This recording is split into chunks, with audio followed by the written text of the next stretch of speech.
Here's something a little uncomfortable. Most of us already know there's no perfect time to do the things we say we're waiting to do. We know it, and we keep waiting anyway. Not because we're confused about the truth, because the truth is inconvenient, and waiting is comfortable. So here's what I want to ask you. What if there's no right time, and you've already known that for a while? Think about the last time you said, "I'll do it when things settle down," or "once I feel more ready," or "when the timing is better." I think most of us have said some version of that more than once, maybe about the same thing more than once.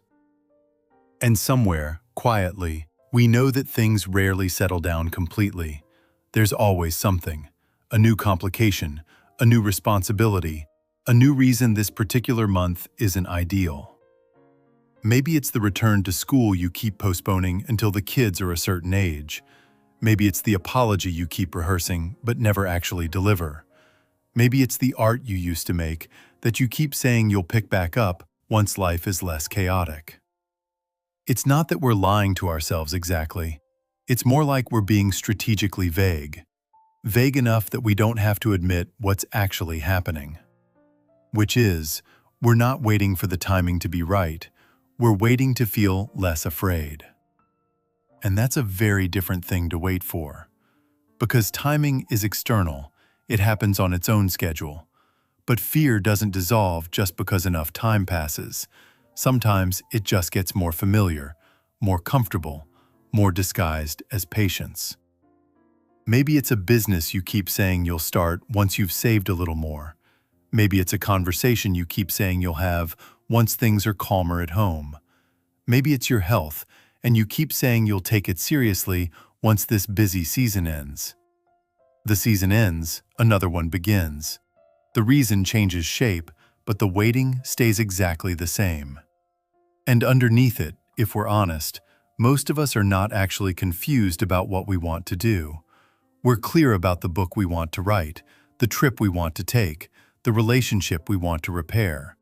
What we're not clear about is whether we're allowed to want it enough to interrupt our comfortable, complicated, overfull lives to go get it. I think there's a specific kind of self-deception in the right time. It sounds responsible. It sounds like wisdom, like patience, like maturity.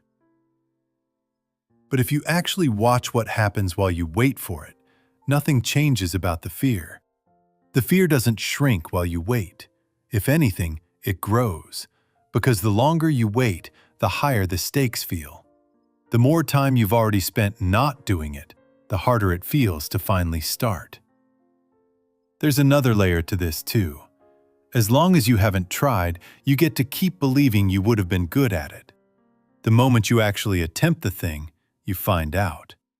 And finding out is risky in a way that waiting never is. Waiting lets you keep the fantasy intact.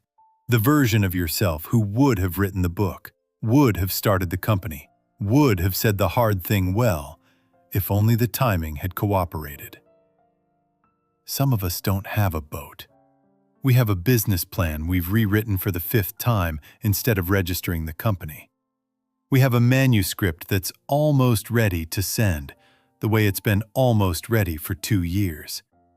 We have a savings goal that keeps moving further away the closer we get to it. There's a boat some of us keep tied at the dock, maintained, fueled, ready in theory. And every season there's a reason it doesn't go out. Weather, money, time, someone else's schedule. And underneath all of those reasons, if you're honest, is one that doesn't get said out loud. What if I finally go out on the water and it's not what I imagined? What if I'm still not ready, even now? I think that's the real thing we're protecting when we wait for the right time. Not our schedule, our hope. As long as the boat stays at the dock, the trip is still perfect, still ahead of us, still untested by reality. The moment you actually go, the moment you actually start, the perfect version disappears, and an actual imperfect version takes its place. And that's the trade most of us are quietly refusing to make.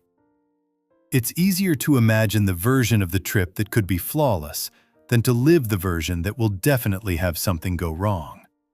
As long as nothing has started, nothing has failed yet either. Here's what I keep coming back to. You already know this. Some part of you has known it for a long time. That there is no morning that arrives with a sign confirming you're ready. That the conditions you're waiting for are not actually coming, not in the complete, guaranteed form you're picturing. You've known people who waited for the right time, and it never came, until it was too late for the thing they wanted to do. You've probably felt that quiet dread on their behalf, and told yourself you wouldn't do the same thing. And then you've done the same thing, with a different excuse. There's a strange comfort in blaming timing instead of yourself. It's not your fault the market wasn't right, the kids weren't older, the money wasn't saved. Timing becomes the version of the story where you're not responsible for anything. But it also means you're not in control of anything either. If timing is the reason you haven't started, then only timing can give you permission to begin. And timing, as far as I can tell, has never actually made a decision for anyone. Let that sit for a moment. I'm not saying this to make you feel behind, or foolish, or like you've wasted something irreversible. I'm saying it because I think somewhere you already know. This waiting isn't about timing anymore. It's about a decision you haven't made yet, dressed up as a condition that hasn't been met yet. And once you can see that clearly, the question changes. It's not, when will the timing be right? It's, am I willing to start before I feel ready? Because feeling ready was never actually going to arrive on its own. Here's what feels hopeful to me about this. You don't need permission from the calendar. You don't need every condition lined up.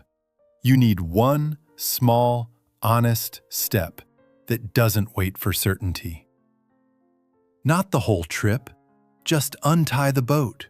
Just put one hand on the door. Just do the smallest, true version of the thing you've been waiting on the right time to justify not doing. You don't have to trust that you'll succeed. You just have to trust that starting imperfectly is better information than waiting perfectly ever was. That's it. That's the whole shift. Not more courage, just less waiting for a feeling that was never going to show up first. I don't know what you've been waiting for the right time to do, but I think if you're honest with yourself, you already know there isn't a version of later that will feel more ready than simply beginning does. Maybe you've been so careful about waiting for the right moment that you haven't noticed how many ordinary moments have already gone by, any one of which could have been the beginning if you had let it. Not because you failed to notice them, but because ready kept moving, 1 week at a time, just out of reach, close enough to keep chasing, far enough to never actually arrive. Maybe the question isn't when the timing will finally be right. Maybe the question is simpler than that. What would it look like to start, imperfectly, without certainty, this week, instead of waiting for a feeling that was never actually coming?